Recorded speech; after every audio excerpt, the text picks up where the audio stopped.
Fellas, you know Degree Cool Rush deodorant, right? Well, last year they changed the formula, and guys were mad about it. One dude even started a petition. So guess what? Degree heard us, admitted they messed up, and brought the original Cool Rush scent back exactly how it was. And it's in Walmart, Target, and other stores now for under $4. So grab some and remember why its cool, crisp, and fresh scent made it the #1 men's antiperspirant for the last decade. Degree Cool Rush is back, and it smells like victory for all of us. You want the best for your vision, and that starts with where you go. Essilor experts are independent eye care professionals who will listen carefully to your vision preferences and recommend Essilor lenses with the latest technologies to correct and protect your eyes. Find your local Essilor expert at Essilor.com. Military murder is an independent project and is not endorsed by the Department of Defense or any military component. The views expressed are those of the host. The content of this podcast is not meant to be legal or medical advice. Warning, this episode contains graphic details of murder and is not suitable for young listeners. Listener discretion is advised.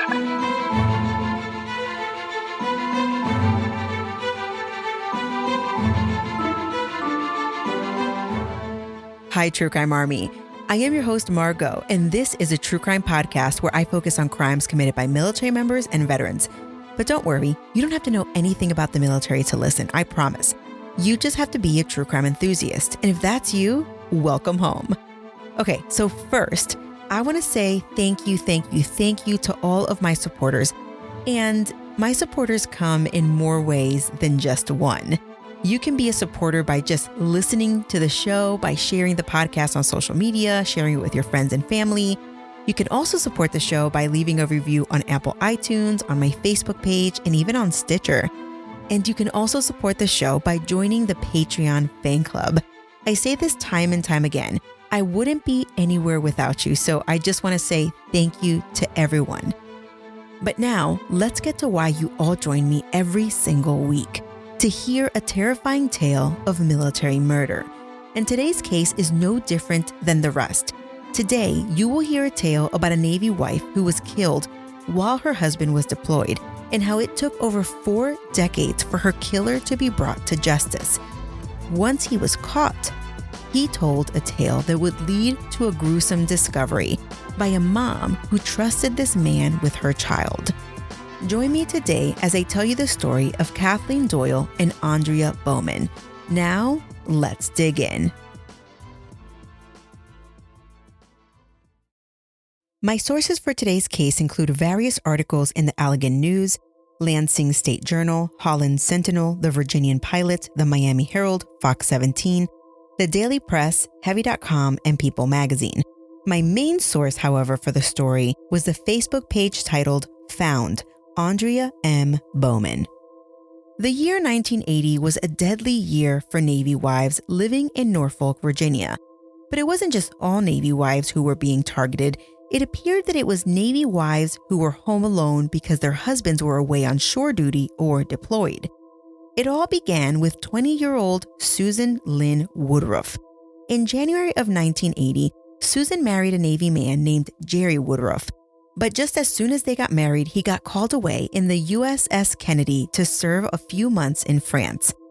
Susan stayed behind, and it's unclear to me when, but Susan did move into the Ocean View apartment complex. About a month into living in this new apartment alone, she was found dead in her bathtub. Initially, police officers who were conducting a welfare check believed it was an accidental drowning, but the medical examiner thought otherwise. Upon closer examination, the medical examiner found signs of sexual assault, and her manner of death was ruled a strangulation. Upon hearing that a fellow Navy wife had been murdered in her own apartment, the other wives were appalled. But even more appalling was the discovery that the person who killed her was a fellow Navy sailor who was also her neighbor, a 23-year-old man by the name of Rodney Robinson. Rodney was charged with capital murder, rape, sodomy, and burglary. And for the life of me, I could not find the result of Rodney's case. And really, that's the only information that I could dig up on Susan and her murder. Because really, Susan was only mentioned in the local newspapers as a result of a different Navy wife who would soon be murdered. Of course, spouses were happy when Susan's alleged killer was caught. They felt that they could finally rest easy. But tragedy would strike again. 25-year-old Kathleen O'Brien married a Navy pilot named Stephen Doyle. They lived the married life for less than 5 months when he was shipped away in the USS Eisenhower in the Indian Ocean. Kathleen was a military brat, so she knew the drill. And although she was sad, she knew that it would all work out.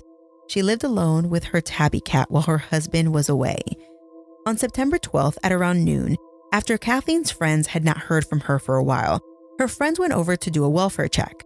The friends arrived to Kathleen's house on the 9400 block of Granby Street, and what they find sent chills down their spines. There, in the apartment, is a deceased Kathleen. She had been murdered. They quickly call the police. But even in the days before social media, the Spouses Club had a way to communicate, and by the end of the day, every single Navy wife was ready to pack up her stuff and leave because 2 murdered wives in less than a month, that was terrifying. When police questioned Kathleen's friends and her neighbors, the last time that she had been seen alive was on Tuesday at 9:30 p.m. Her body was discovered a little after noon on Thursday. The medical examiner determined that she had been dead for at least 24 hours by the time she was discovered. The bedroom where Kathleen was found appeared as if it had been ransacked, and a sex assault kit revealed that Kathleen was sexually assaulted.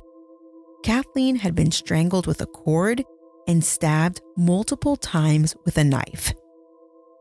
Kathleen's murder quickly went cold when no clues really surfaced about who could have killed Kathleen. And it wouldn't be until 4 years later that detectives would get a clue.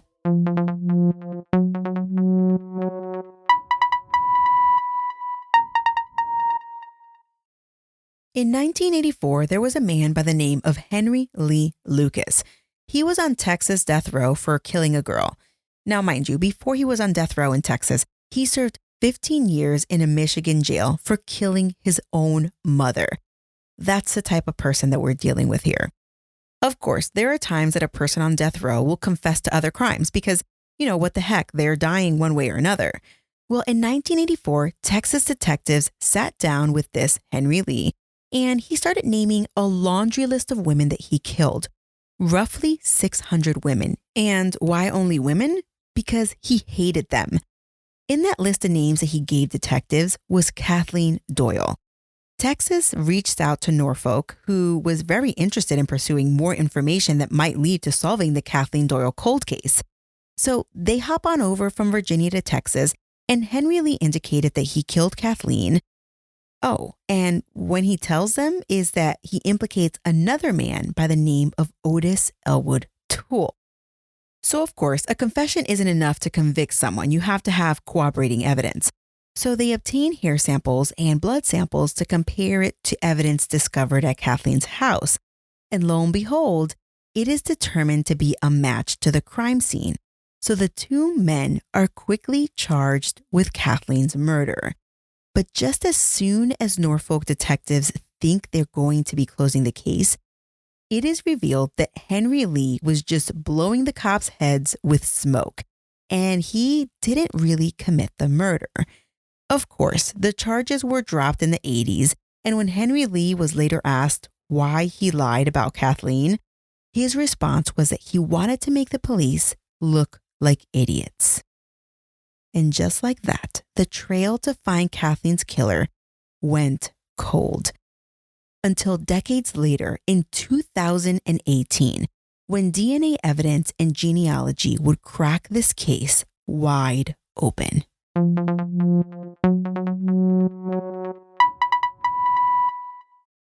We all know that with time, DNA technology has gotten more and more reliable. It's funny because in my obsession with true crime and reading books about true crime, I've learned that DNA evidence wasn't always a big thing and wasn't always reliable. It was like witch doctor stuff.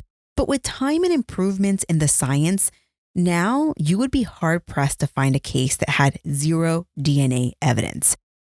Well, in 2018, the Norfolk detectives went into the cold case files and they dusted off Kathleen's file. A quick comb of the evidence revealed they might have usable evidence that could catch Kathleen's killer after close to 40 years. They find the necessary sample in the form of DNA left behind on Kathleen's bedspread. They send it off to the lab and wait and wait and wait because you know that it's a waiting game. Through a genealogy program and lab, they are able to develop a family gene pool, and Kathleen's killer appears to be out of Michigan. So the Norfolk detectives reach out to Michigan to see if they can run the DNA, and when they do, ping, ping, ping, they got an exact hit from the Michigan Criminal Database. A man by the name of Dennis Lee Bowman. What? Who's this guy? After years of wondering who killed Kathleen Doyle, the cops now had a picture of the man. In November of 2019, Dennis Bowman was apprehended in Michigan and extradited to Virginia, where he was charged with Kathleen's murder. And it didn't take long for him to confess. Dennis, a 70-year-old man at the time of the arrest, admitted to a murder that he committed when he was only 31 years old. He indicated that he was extremely drunk on the night of the murder, and he broke into Kathleen's house using a back bedroom window. According to him, he was going in just to steal. When he found Kathleen in the home, he admitted that he physically assaulted her and then stabbed her. But according to him, he was like, "Listen, man, when I left, she was still breathing." The cops were stumped, though. What business does a Michigan man have in Virginia back in the 80s when he was basically just a Michigan man and people were less mobile? Well, surprise, surprise, Dennis Bowman was a Navy reservist who happened to be on a 2-week annual tour in Norfolk, Virginia, when he killed Kathleen. Dennis pled guilty to first-degree murder and rape, and on June 10, 2020, Dennis Bowman was sentenced to 2 life sentences in prison, plus 20 years. The sad part was that decades earlier, after Kathleen's murder, Dennis was allowed to terrorize the small Michigan community that he lived in for decades. But wait, it's after Dennis's arrest in November of 2019 for Kathleen's murder that the cops are like, wait a minute, this guy has an adoptive daughter who happened to go missing in 1989? Let's look into that. And they don't have to look too hard because someone else has already been looking for the missing daughter. And it's not someone in the daughter's adoptive family. It's the girl's biological mother, a woman by the name of Kathy Turkanian. This episode is brought to you by Pluto TV. Are you looking for your next case? Pluto TV has all your favorite crime dramas streaming for free, which means suspicion is free, with countless cases to crack. Watch CSI, Criminal Minds, NCIS, Blue Bloods, Tracker, FBI, and SWAT, all for free from all your favorite devices. Feel the free. Pluto TV. Stream now, pay never. Nurses, are you tired of spending weeks or even months finding the perfect job that matches your specialty with your ideal shift and salary? LinkedIn has improved your job search experience. Search by specialty, the shift you want to work, and the salary you want to make. Go to linkedin.com/nurses and begin searching today. That's linkedin.com/nurses. Note, side effects may include less time finding the perfect job, working a shift that you love with a salary that can take you to St. Thomas, Jamaica, and continuous smiling because of how simple this process was. Kathy Turkanian could have been described as a wild teenager of the 70s, but not because she wanted to be. She was kind of a victim of circumstances. She came from a broken home and was adopted by her mother's 3rd husband, who happened to be in the Navy. So she became a military brat. It's not surprising that she was rebellious as a young teen, and she would often run away from home. According to People magazine, when Kathy was just 14 years old, she worked at a bar, and when that didn't work out, she joined a traveling carnival. Of course, she was in a very vulnerable spot in life, and well, she met a boy. He was 19 years old. And by the time Kathy was 16 years old, she found herself pregnant. It was the 70s, so the young couple did what most would have done under the circumstances back then. They got hitched. They welcomed a beautiful baby girl and they named her Alexis. The couple attempted to play at house, but life is hard, and when it didn't work out, Kathy moved back home. But if things were bad before, they were even worse now. Kathy's mom was very sick with cancer, and not only was she dealing with this illness, but she had 4 dependent kids living at home. When Kathy returned with a baby under 1, Kathy's mom was like, no, girl, you cannot keep this baby. Kathy had nowhere else to go, and she gave in to the pressure. And when Alexis was just 9 months old, Kathy made the heart-wrenching decision to give her up for adoption. The way Kathy saw it, Alexis would have a much better life. Kathy convinced herself that she would find the perfect couple, a couple that would love Alexis as their own. Alexis would be the apple of her new parents' eye. She'd have everything she needed and more. Kathy would think about Alexis every day for the rest of her life, but she also had to move on, and she was now more determined than ever to get her act straight. Kathy went on to finish high school and even became a registered nurse. In 91, she married a man named Edward, and they moved to Gloucester, Massachusetts. Almost 20 years later, Kathy was contacted by social services. Kathy was thrilled. She thought she was finally going to be able to meet Alexis as an adult. Oh my goodness, what would she wear on such a joyous occasion? Kathy called the social worker, but she received different news. They weren't calling her with a contact number or a name. They were calling to let her know that her daughter had been listed as a missing person for the last 20 years. What? Yes, you heard me correctly. They told her that her daughter that she gave for adoption had been a missing person for the last 20 years, since 1989. Alexis, Kathy's daughter, had been reported missing 20 years earlier by her adoptive family. Kathy's heart sank. Kathy wanted more details. Okay, so let me help you find her. What's her name? Where was she last seen? But due to the fact that it was a closed adoption, the social worker couldn't reveal any details about Alexis's new life after she was adopted. Now, isn't that the craziest, weirdest thing ever? I mean, it's a freaking missing person. Give her the information so she can help you find her.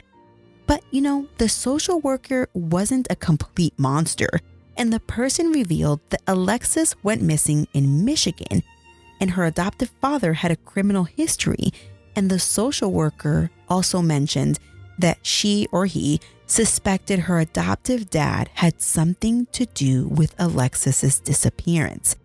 What in the world? What would you do in a situation like this? Well, Kathy hit the Google search bar. Armed with Alexis's birthday and the state where she went missing, Kathy searched all missing person cases in Michigan, and she found what she was looking for. A girl by the name of Audria Bowman. Oh my gosh. And right there, a picture of the 14-year-old girl that she imagined from the moment that she was born. It was 14-year-old Aundria, the girl who went missing in 1989.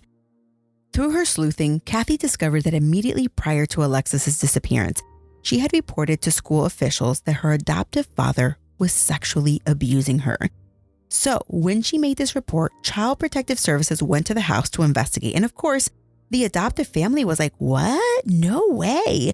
Dennis is a saint. And Dennis even went as far as saying that Aundria had made up the whole thing because she was upset because she recently found out that she was adopted. And with that, Child Protective Services walked away, leaving Aundria and her younger sister in the hands of the Bowman family. Dennis and Brenda Bowman adopted little Alexis when Dennis was still in the military.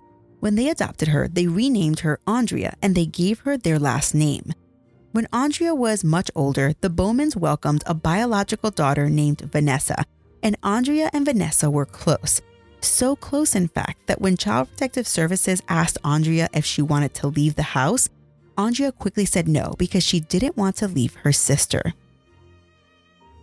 When Kathy found out about Dennis, she began to hunt for any criminal activity he may have participated in through the years.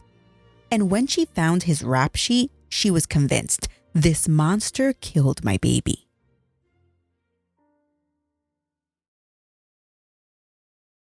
On May 23, 1980, only 4 months before Kathleen Doyle's murder, while in Grand Haven, Michigan, Dennis accosted a young girl who was riding her bicycle.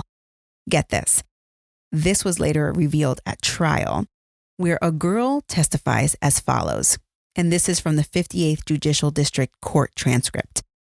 On May 23, 1980, a little after 11 a.m., this young girl, probably a teenage girl, I don't actually know her age, she was riding her bicycle north on Lakeshore Drive near Kirk Park in Ottawa County.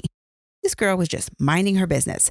While she was passing the stretch of road that leads near this Kirk Park, she saw a motorcycle turn onto Lakeshore Drive, heading in the opposite direction of where she was going. There were hardly any other cars on the road at the time. A few minutes went by and the same motorcycle appeared to have done a U-turn or something and now passed her going north.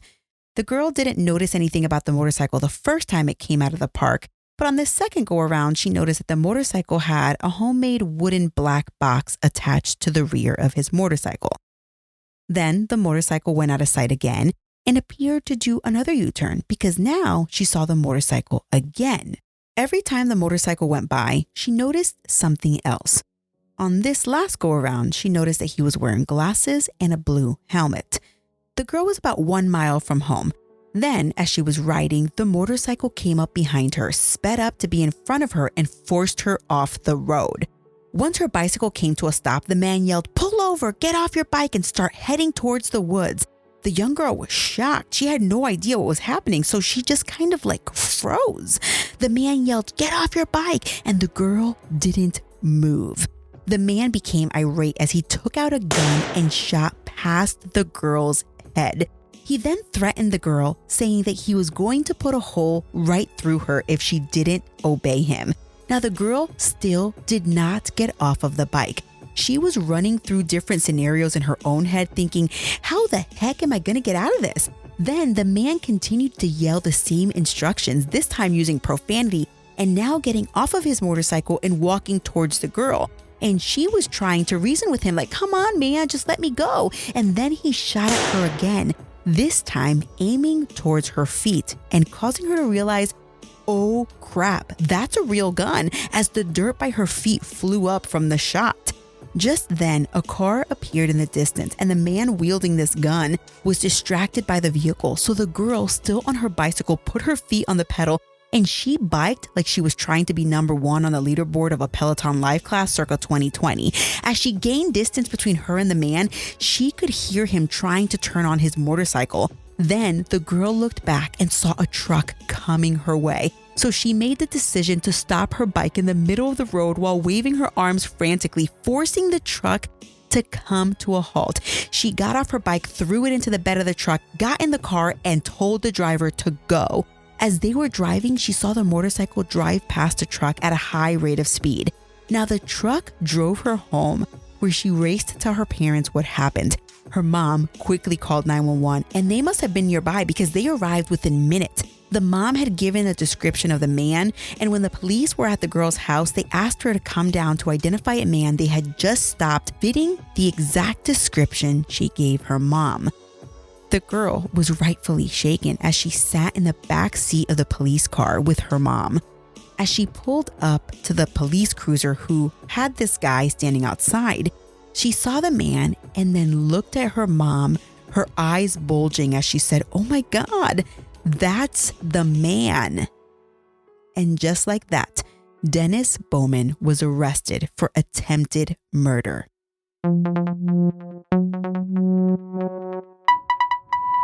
For these offenses, Dennis was facing life in prison.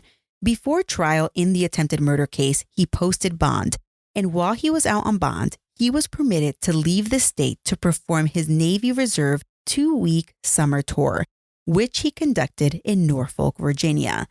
And this was when this monster took the opportunity to kill Kathleen Doyle.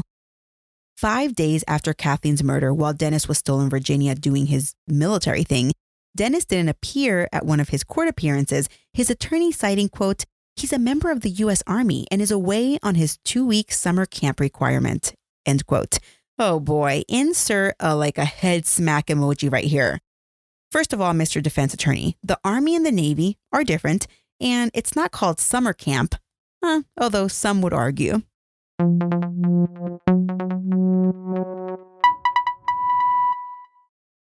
ChatGPT Plus is free for college students through May. Here's the thing. You've got a lot to do between now and then. Studying for finals, writing papers, trying to keep your life on track. And ChatGPT can help with all of it. It can quiz you for your econ exam, make a study guide from your French notes, plan out your meals and study breaks. It can get really specific on how you like to learn. It can even help you come up with ways to stop procrastinating. So from now until summer break, take advantage of all the ways ChatGPT can make your life easier. Restrictions apply.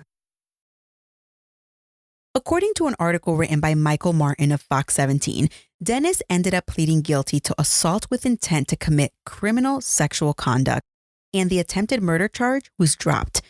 Of course, when someone pleads guilty, they have to say in their own words why they're guilty. And Dennis told the court, quote, "I told her to go into the woods, which was next to the road, with the intent of having forced relations with her," end quote. And on February 2nd, 1981, Dennis was sentenced to 5 to 10 years in jail.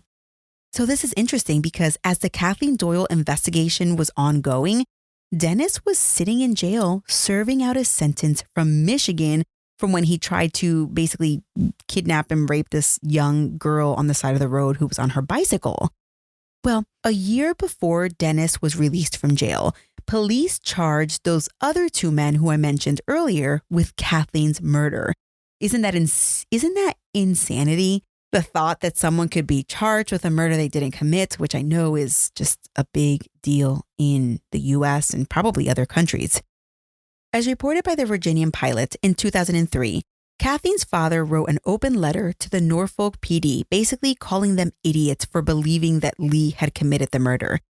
It was his impression, meaning Kathleen's father, that the Norfolk PD were just eager to believe anything in an effort to clear their books.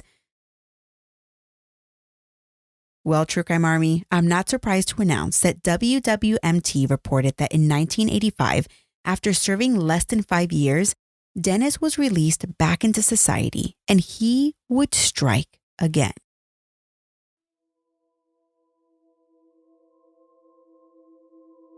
On March 11, 1989, Dennis and his wife reported their adoptive daughter, Aundria, as a runaway. And because they were so confident because, according to Dennis, Aundria stole some cash out of his wallet before she left, the cops didn't really search too hard. They just assumed she was a runaway. The crazy part is something super bizarre that occurs only a few blocks from where Dennis lives and works at the time. Now, mind you, a suspect has never been identified in this next story I'm about to tell you.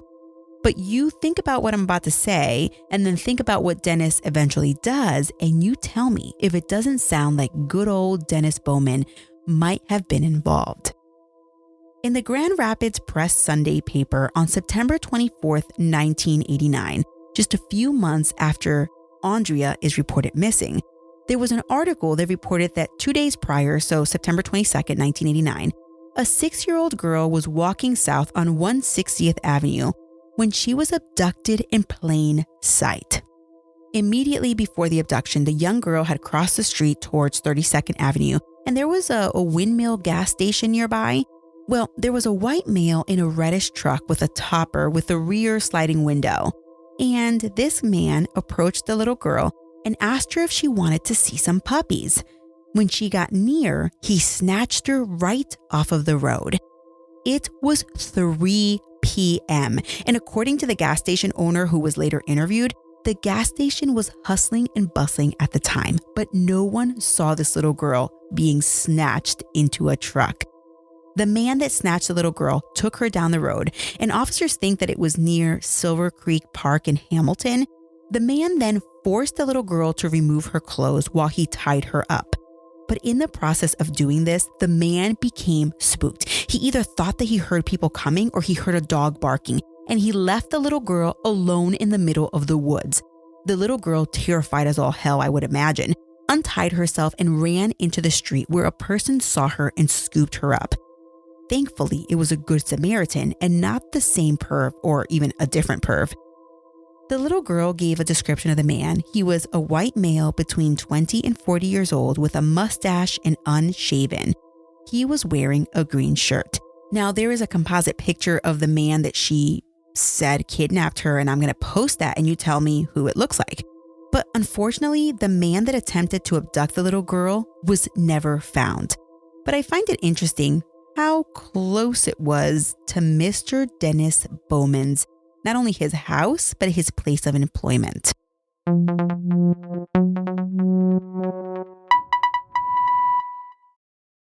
It appears that Dennis's criminal record basically goes silent from his prison release in 85-ish until right around the late 90s when he becomes obsessed with one of his neighbors and begins to do some Russell Williams Canadian Colonel type stuff.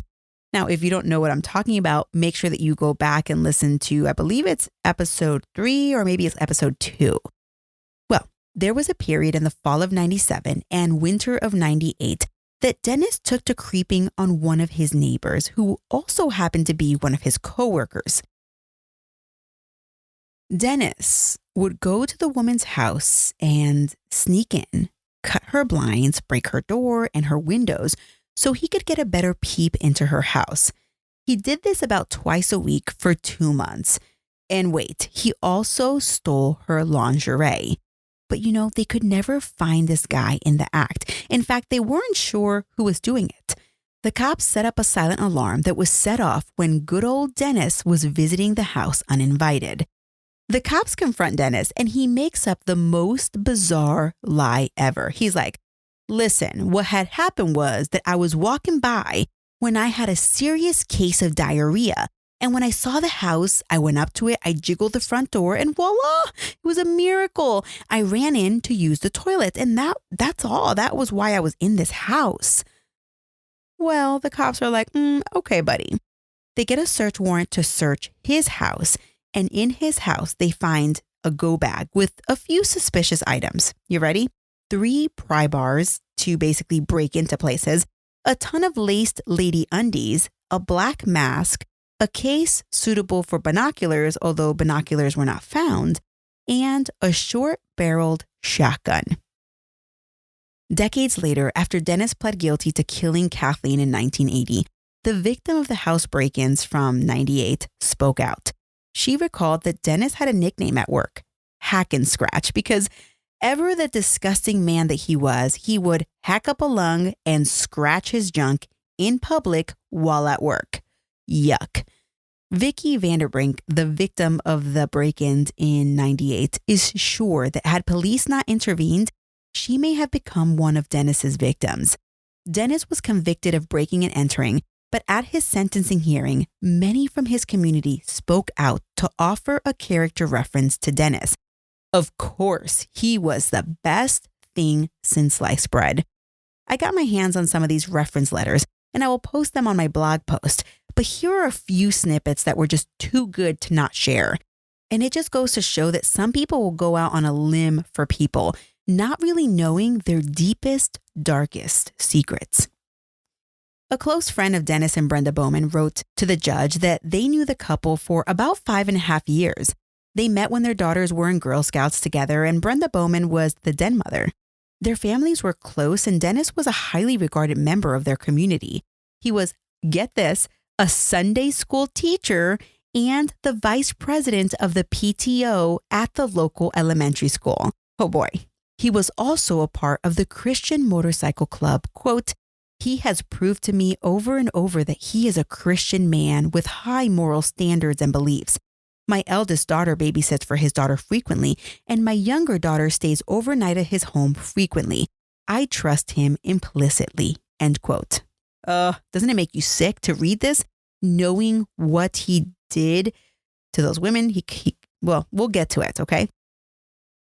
This letter goes on to say that his offense, the offense of breaking and entering, was probably a mistake, and it was probably either based on innocence or ignorance. This person goes on to say, quote, I believe he thought of the owner of the premises as an acquaintance from work, in which case he didn't feel that there would be a problem with his behavior, end quote. Oh my goodness gracious, I want to pull my hair out. Can you believe this nonsense? WTF. Okay, I wonder if whoever wrote this letter would be okay with a coworker breaking into their house, stealing their underwear, cutting their blinds. Oh, and by the way, this coworker who's doing all this creepy stuff, when they go investigate his house, he has all of your stolen underwear, a black mask, and a shotgun, just in case. Another church friend, the leader of adult discipline at the church, wrote a letter on Dennis's behalf with nothing but glowing remarks. Of course, he indicated that Dennis was a Sunday school teacher, that he was dependable, and he was trustworthy. The person believed that the present crime was a result of poor decision-making rather than a character defect. I wonder what this guy thinks now that we all know the truth. Of course, Dennis's boss also wrote a letter begging the judge not to give Dennis jail time because he was the best worker he had. Another couple that was close to the Bowmans also wrote, quote, "He has been a good husband to Brenda and a very loving father to his daughter," end quote. And well, in a plea for mercy, Dennis wrote his own letter to the judge. He had the audacity to play the dad card when he said, quote, "I am the father to two lovely daughters, one 25 and the other 11, and feel that being a parent is one of the most important and sobering things that a person can undertake," end quote. Dennis mentions all of the groups that he's a part of and the fact that he voluntarily sought counseling after his arrest for this crime. He begged for an alternative to jail time, pointing to the good job that he currently held. His counselor also requested an alternate to jail. They kept thinking jail is not a good deterrent for this guy.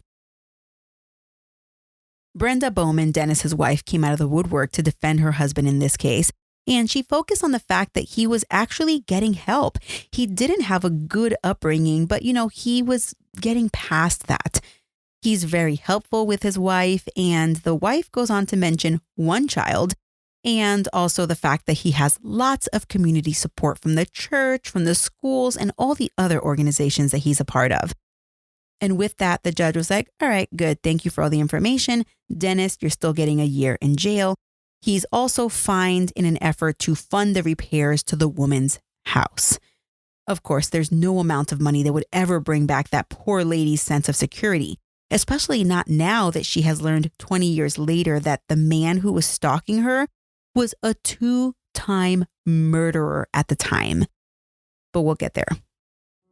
Did you know that parents rank financial literacy as the #1 most difficult life skill to teach? Meet Greenlight, the debit card and money app for families. With Greenlight, you can send money to kids quickly, set up chores, automate allowance, and keep an eye on your kids' spending with real-time notifications. Kids learn to earn, save, and spend wisely, and parents can rest easy knowing their kids are learning about money with guardrails in place. Try Greenlight risk-free today at greenlight.com/Spotify. When Kathy got involved in searching for her daughter, she reached out to the Michigan police and began working with them. So when Dennis's DNA was a match to the 1980 murder of Kathleen, the Michigan police were on it. And so in February 2020, when questioned about Alexis, aka Aundria, Dennis admitted he killed her, but it wasn't murder. He said that he and then 14-year-old Aundria got into a heated discussion when he hit her and she fell back down the stairs and broke her neck. That same month of February 2020, reporters swarmed Dennis's house, a small trailer-looking house located on the 3200 block of 136th Avenue in Hopkins, Michigan. The reporters were there because police cruisers blocked the roads and set up tents in the back of the Bowman property. Everyone wanted to know, what did they find? The Allegan County Police Department later revealed that they found skeletal remains underneath cement in a shallow grave in Dennis's backyard. It was not surprising to later discover that the human remains belonged to none other than his missing 14-year-old adopted daughter, Audria Bowman. The news was sad for Kathy to hear, but she finally got closure. She had dreamt of her baby girl for years, and she finally found her. In May of 2020, according to Samantha May of News Channel 3, Dennis was charged with open murder, felony murder, first-degree child abuse, and mutilation of a body in relation to Audria Bowman. Brenda Bowman has not been implicated in Aundria's murder.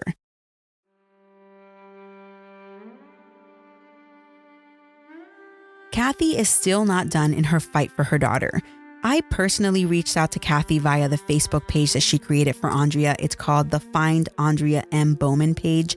And Kathy wanted everyone to know that, quote, I love Alexis with all of my heart and soul, and the story isn't completely done until that monster is sentenced, and I have this nightmare adoption annulled. Then I will change her name back to Alexis and give her a proper burial.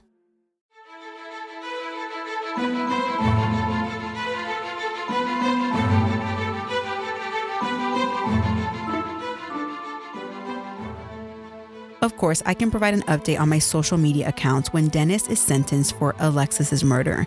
Be sure to follow me on Instagram at Military Murder Podcast and on Facebook at Military True Crime. And if you're interested in joining the discussions, make sure that you follow the Facebook discussion group. It's at facebook.com/groups/military true crime. All right, I want to take a minute to acknowledge all of my fan club patrons. Thank you so much. Here are my new dotted line supporters. Thank you to Sarah D and Jen S.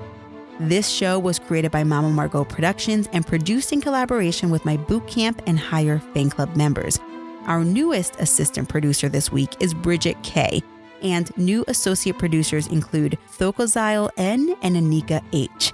The show's executive producer is Falcon13, and the music was created by Tyops. If you want to check out some of my sources, YouTube videos that I found, court documents, be sure to go to my blog post located at militarymurderpodcast.com. Until next time, remember, you never really know what someone is capable of, so remain vigilant always. You have a fabulous week, and I'll keep digging to bring you another military murder story next week.